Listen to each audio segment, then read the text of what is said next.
They lied to us for years. Every interview, every podcast appearance, every cryptic social media post, they proved that everything they've been feeding us was one massive calculated work. And I don't know whether to be furious or ecstatic, because what just happened at WWE Crown Jewel 2025 is what might be the most insane return in modern wrestling history. The wrestling world didn't just explode, it shattered into a million pieces. Social media crashed, grown men cried, and the entire landscape of professional wrestling just shifted on its axis. Let me paint you a picture of the chaos that unfolded in Saudi Arabia. Roman Reigns stood in that ring, battered and outnumbered, facing what looked like the end of his legacy. The bloodline had turned on him, Solo Sikoa had assembled his own version of the family, and the tribal chief was about to fall. The silence in that arena was deafening. You could feel the tension through your screen. And then, Sierra Hotel India Echo Lima Delta, the place erupted like nothing you've ever heard before. Here's a quick trivia question for you all. In what year did The Shield originally debut in WWE? Drop your answer in the comments below. The pop from that crowd in Saudi Arabia could power a small country for a week. The entire arena shook. People weren't just cheering, they were experiencing something primal, something they thought they'd never witness again. And there he is, not in some suit, not sitting at commentary, not showing up for a nostalgia pop. Dean Ambrose, Jon Moxley, whatever you want to call him, standing shoulder to shoulder with Roman Reigns, ready for war. Now before we go any further, we have a quick request for you.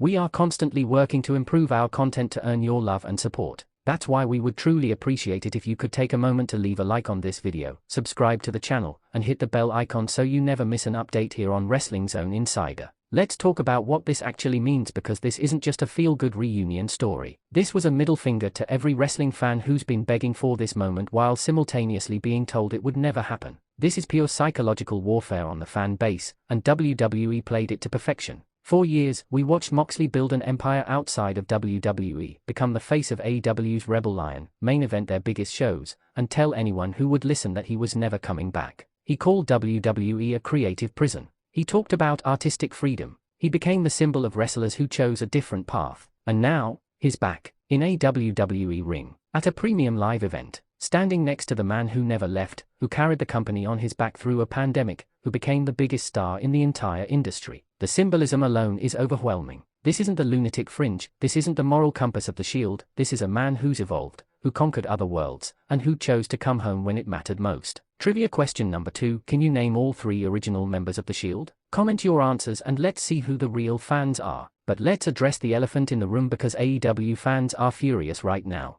Some are calling him a sellout, a traitor, someone who abandoned the movement he helped build. Twitter is a warzone of heated debates and broken friendships over wrestling allegiances. But here's the reality that nobody wants to admit: Moxley doesn't owe anyone anything. He gave AEW 5 years of his prime, bled for that company, elevated their main event scene, and built his legend on his own terms. If he wants to come back to WWE for one more run with his brothers, that's his choice to make. The question everyone is asking is, how did WWE pull this off? The negotiations must have been insane. We're talking about a man who publicly burned bridges, who seemed happier than ever outside the WWE system, who had creative control and freedom that most wrestlers only dream about. What did Triple H promise him? What did Roman say to him behind closed doors? Because this wasn't just a business decision, this was personal. This was about finishing a story that started over a decade ago when 3 hungry young wrestlers decided to tear down everything and rebuild it in their image. Let me take you back to that moment one more time, because the details matter. Roman is down.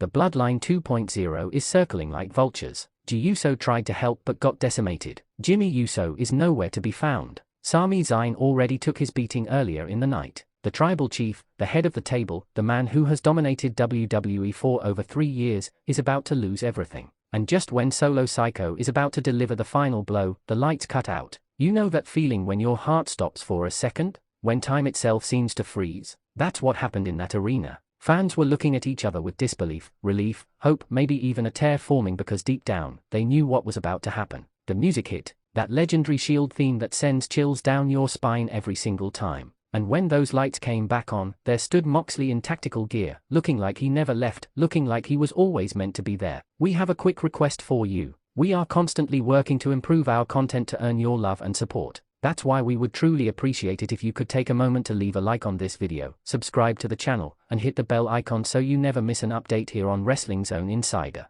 The wrestling journalists are scrambling right now trying to figure out how this was kept secret. In an era where everything leaks, where every contract negotiation gets reported, where fans track private jets and hotel bookings, WWE managed to pull off the impossible. This wasn't some last-minute decision either. This was planned, calculated, and executed with military precision. The amount of NDAs that were signed, the number of people who had to keep this secret, the logistics of getting Moxley to Saudi Arabia without anyone noticing, it's almost more impressive than the return itself. Here's a tougher trivia question for the hardcore fans. What was the name of the Shield's finishing move where all three members delivered a powerbomb? Let me know in the comments. Now let's talk about what happens next, because nothing in WWE is going to be the same after Crown Jewel 2025. We're about to witness the greatest faction story ever told reach its true conclusion. Think about the narrative possibilities. Roman and Moxley, two men who took completely different paths to greatness, reunited against a common enemy. The history between them isn't just kayfabe, it's real. They struggled together, succeeded together, and then went their separate ways to prove they could make it on their own.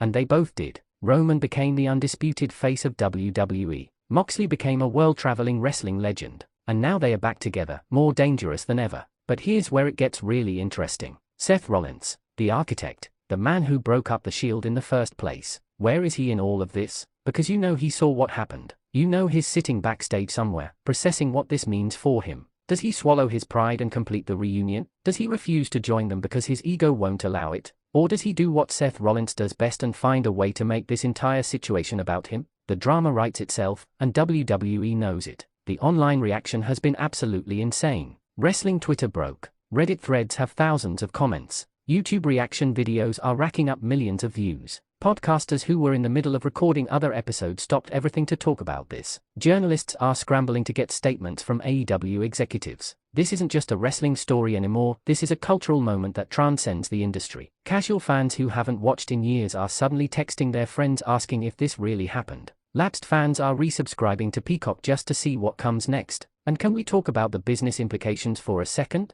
WWE stock is probably going to jump. Merchandise sales are about to explode. WrestleMania 42 just became even more must-see than it already was. The competition between WWE and AEW just got even more intense. Tony Khan has to be feeling some type of way right now, watching one of his top stars appear in a WWE ring after years of being the face of the alternative. This changes negotiations for every wrestler whose contract is coming up. This changes how fans view loyalty in wrestling. This changes everything. We have a quick request for you. We are constantly working to improve our content to earn your love and support. That's why we would truly appreciate it if you could take a moment to leave a like on this video, subscribe to the channel, and hit the bell icon so you never miss an update here on Wrestling Zone Insider. Final trivia question: in what city did the Shield have their final match together before the original split? Drop your answers below and let's test your Shield knowledge. The match itself after the return was pure chaos in the best possible way. Moxley and Roman fighting side by side like no time had passed, hitting tandem moves, protecting each other's backs, showing the chemistry that made the Shield legendary in the first place. Every punch thrown had years of storytelling behind it. Every near fall had the crowd on the edge of their seats. This wasn't just a match, this was a statement, a declaration that the Shield story isn't over until they say it's over. So where do we go from here?